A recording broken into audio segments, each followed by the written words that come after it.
Hello viewers, this is Paladin of Odin, and this is some more Magic the Gathering Online. This is a one-on-one standard match, and another episode in my standard commentary series. To catch up really quick, first turn Mystic, or Elvish Mystic, and a first turn Temple of Deceit. Bow of Nylea.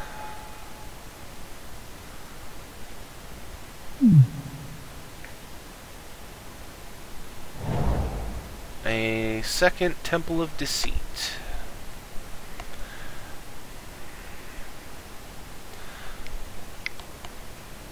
Duress.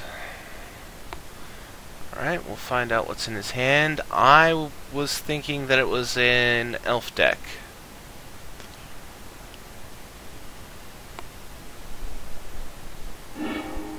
And it is.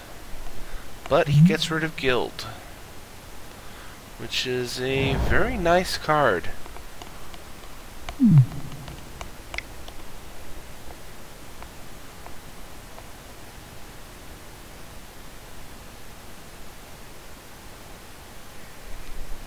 Sylvan Messenger. So, I know that the legacy deck of Elves is called Elfball. Is the, does it matter what format of an elf deck? Or is Elfball a very specific deck list? Because I want to call this Elfball, but I don't play enough elf deck to know whether that's a proper use of the term.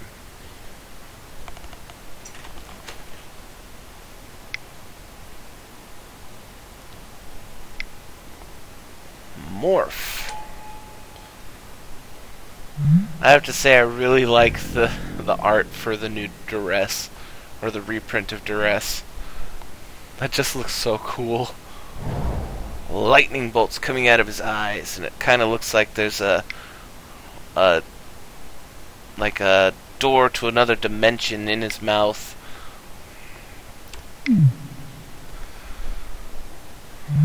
Dwynen Gilt-Leaf Dane. 3/4 reach, and all other elf creatures you control get +1/+1, and whenever it attacks, you gain 1 life for each attacking elf you control.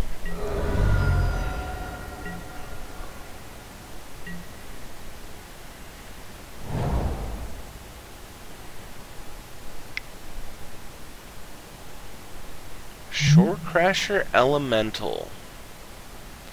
I've heard mixed things about whether this card is good or not. I mean, a 3/3 that you can modify his power and toughness is kinda nice. It's really not at the moment because he'll be death touched regardless. But that also means that you could theoretically boost him up to a 5 power and kill a creature that you otherwise wouldn't be able to.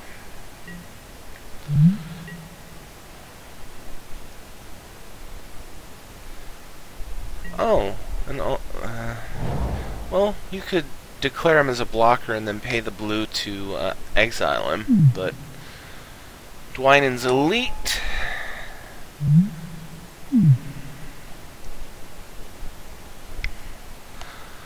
I think that this would... I think we can call this an Elfball. This is quickly snowballing.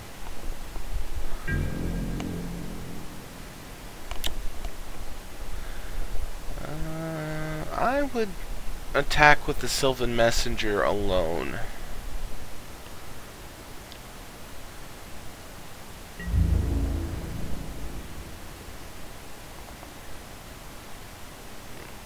Yeah, because that's the thing. You'd lose your Lord guaranteed. Because he could just go, okay, fine. Boom. He's a 4/2 now. Your guy dies.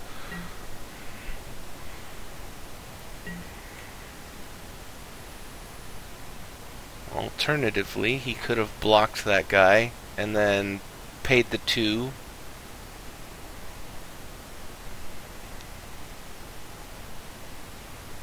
He is in serious trouble.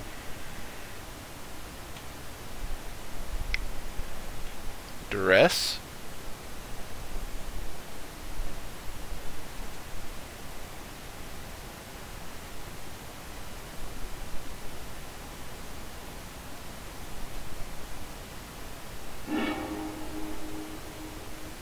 Guiltleaf Winnower, Elvish Visionary, and Twinen's Elite. 1, 2, 3, 4, 5, 6 mana. And he has a forest, so yeah, he could play his entire hand on the next, on his next turn. Anticipate.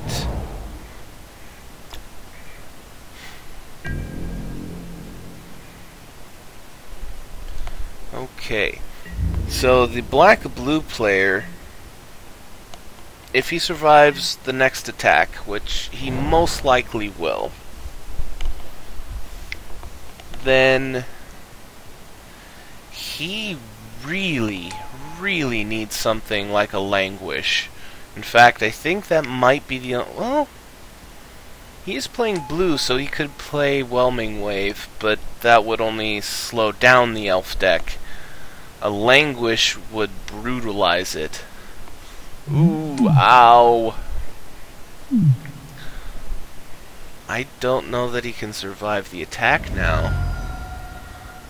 No, he can't. There are too many attackers.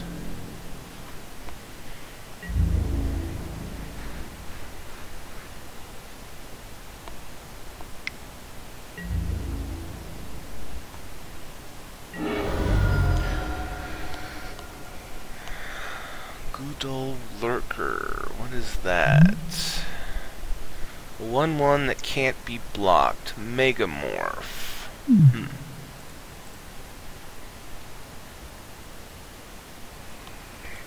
Okay.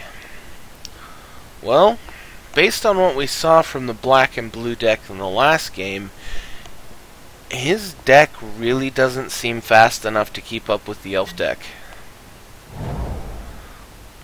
He did get a little bit lucky that the elf deck had to mulligan once, and that he gets to go first.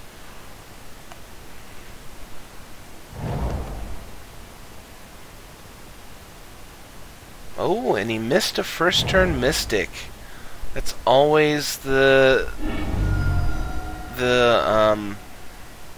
optimal situation for, well, pretty much anything that runs Elvish Mystic.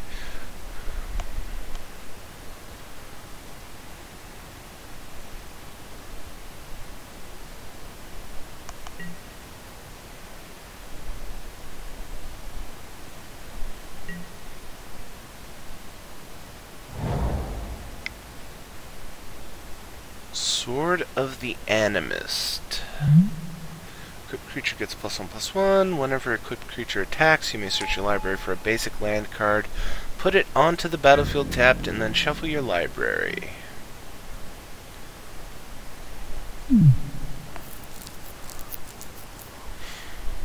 So, quite the slow start from the elf deck. A lot different than their last game.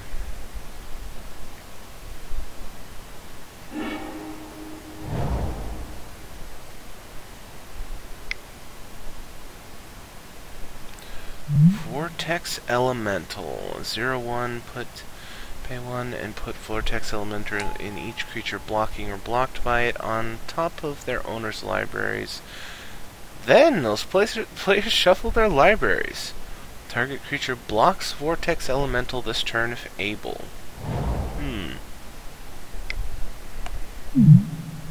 Elvish Visionary.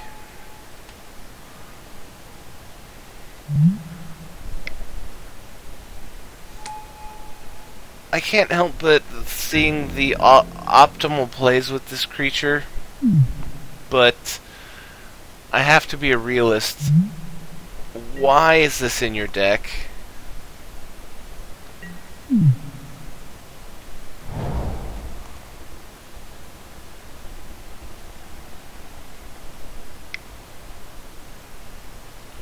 Shore Crasher Elemental.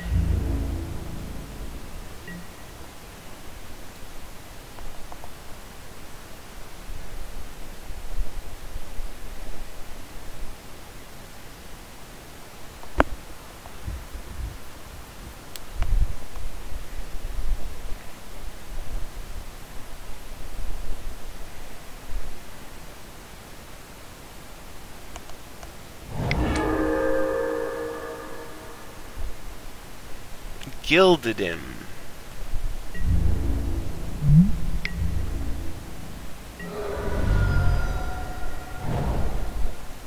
Oh, I thought it did that for your opponent. Gild is even better than I thought it was. I thought it did like Crypt Swap. Exiled the creature and then replaced it with that token.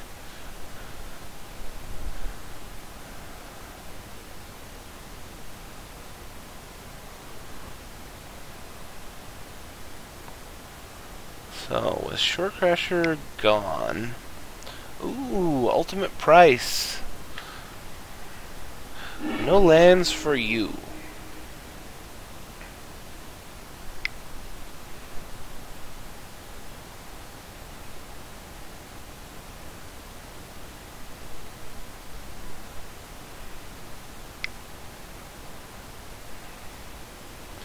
But I'm also wondering, why didn't he activate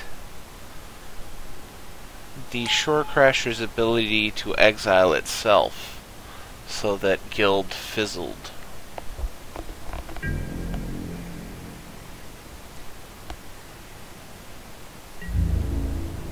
Obviously his mana was open.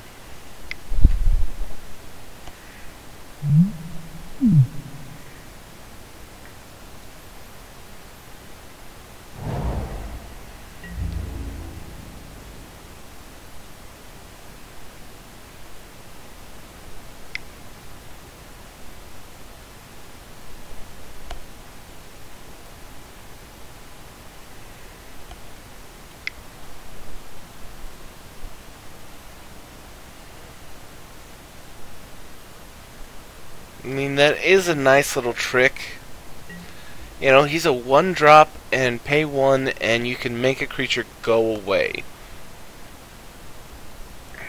before it even deals combat damage. So, that is a nice little trick. But, is he really worth it? I just can't see it. When there are so many other cards that you could have in your deck.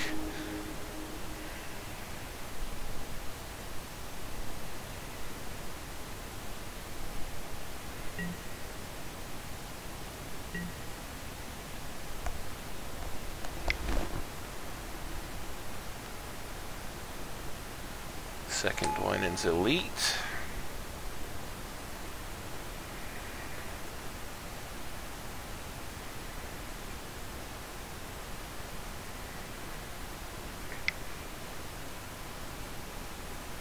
Bile Blight.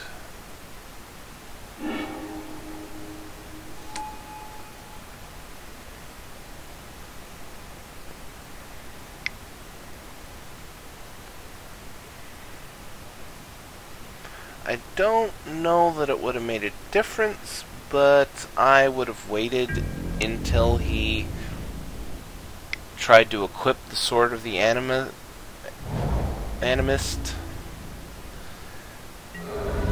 Though there is a possibility that he would have gone for the token anyway.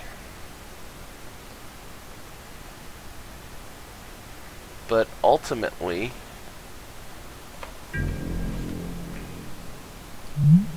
well, I guess they are 2/2s. Ultimately, if he did, then the play would have been the same. I mean, it doesn't really matter, but... oh, Llanowar Empath.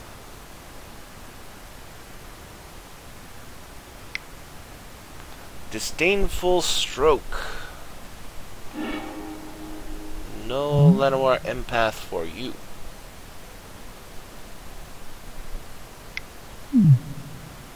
Vile Blight.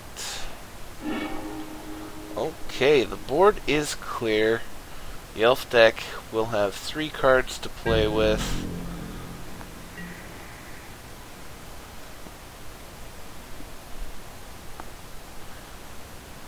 Blue-black has swung the momentum in his own favor.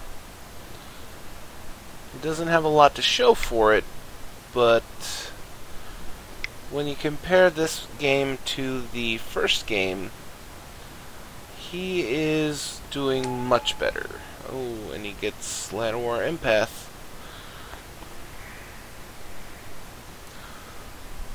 Looks like the blue-black player couldn't do anything about it, or chose not to. Elvish Visionary.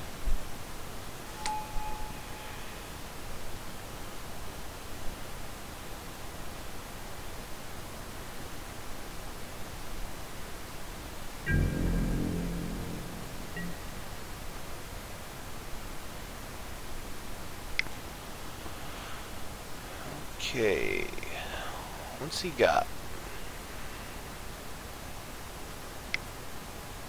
Morph.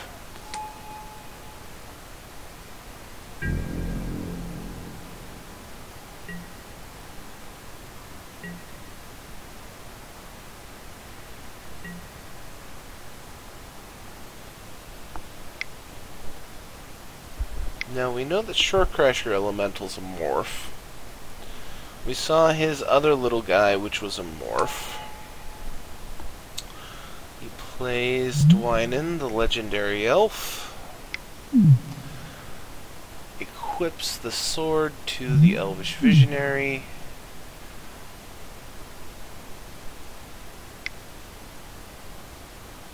And kills Dwynen. So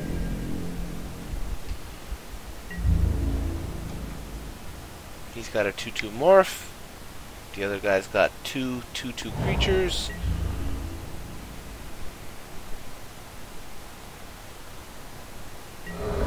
He chooses not to block.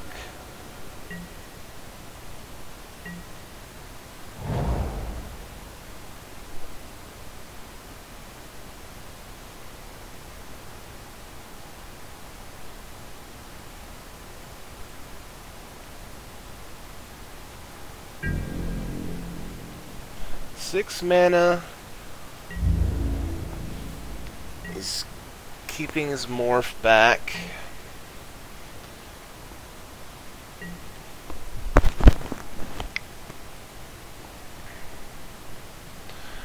Shaman of the Pack.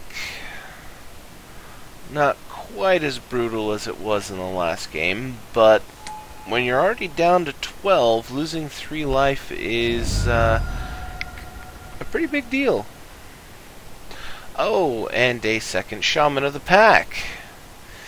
Ow.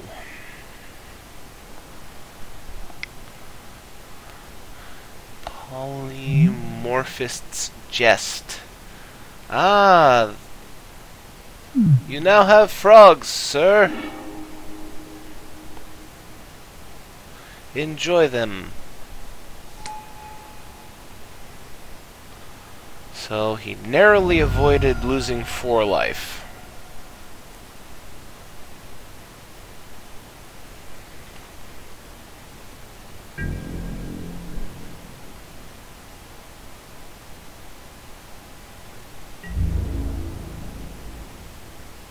And understandably, he only attacks with the Elvish Visionary.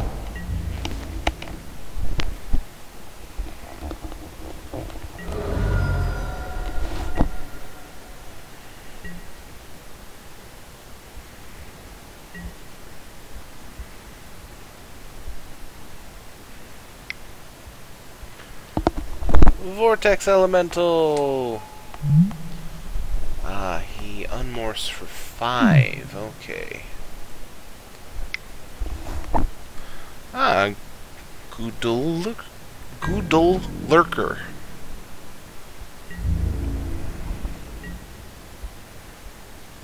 I have to admit, there really wasn't isn't any difference between him being a morph and him being a 2/2 that can't be blocked. Uh-oh.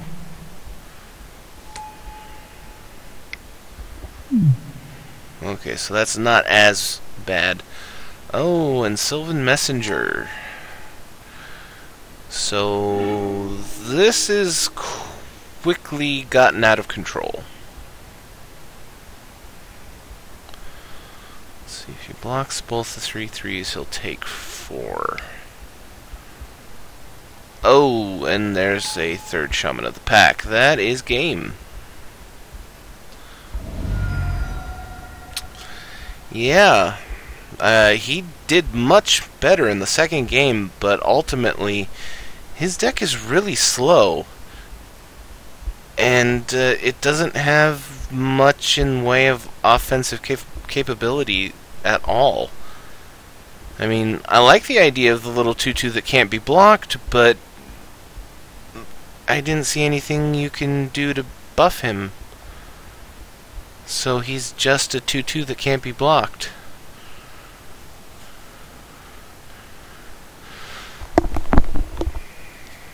To be honest, I'd say, you know, that an Elfball, whether it, you know, whatever the format it's in, is always difficult to face, but this particular blue-black deck, honestly, I'd say never had a chance. It's just too slow. So, if you liked what you saw, hit that like and subscribe button for me, and I will see you in the next video.